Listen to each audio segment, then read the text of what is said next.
Late upload! Gusto ko lang i-share sa inyo yung experience ko dito sa Siargao Island. So, tara! Mula sa hotel, papunta dito, sumakay lang kami ng tricycle. Pero choice nyo yun kung gusto nyo mag-rent ng single motorcycle. Ang first destination pala namin ngayong araw na nakalagay sa itinerary namin is papunta dito sa tada! Cloud9 Boardwalk. At alam nyo ba guys, isa ito sa pinakamagandang napuntahan namin dito sa Siargao Island. Kaya sa mga nagbabalak na pumunta dito, huwag niyong kakalimutan na puntahan itong lugar na to.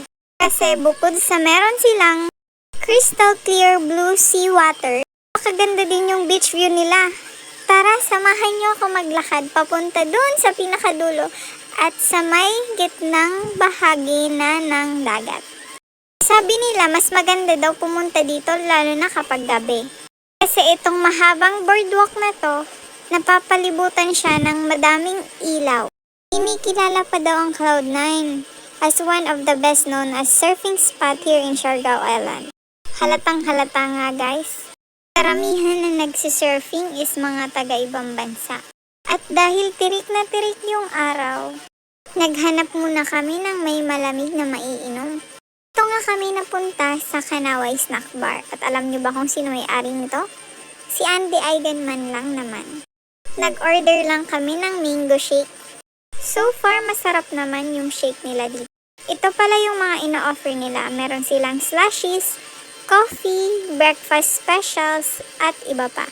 Sayang nga, di namin naabutan si Andy Eigenman. Gusto ko sanang magpa-picture sa kanya. Matatagpuan mo lang yung Kanaway Snack Bar malapit lang sa Cloud9. After namin mag-surfing, dito agad kami dumiretso. Tamang-tama nga yung napuntahan namin. Perfect na refreshing drink after sa mahaba-habang bilad sa araw. Ito palang in-order ko ay isa sa pinaka-bestseller nila dito. Di siya gaanong matamis at nalalasahan mo talaga yung mango niya. At sa mga nagbabalak na pumunta dito sa Kanaway Snack Bar, try nyo din to. For only 200 pesos, meron na kayong mango shake. Masarap na, sulit pa. Sa mga oras na to, nag-aantay pa sana kami kay Andy Eigenman. Kaso, nung tinanong namin yung staff niya, ang sabi sa amin, namamalengke pa daw yung mare nyo. At matatagalan pa nga daw bago bumalik.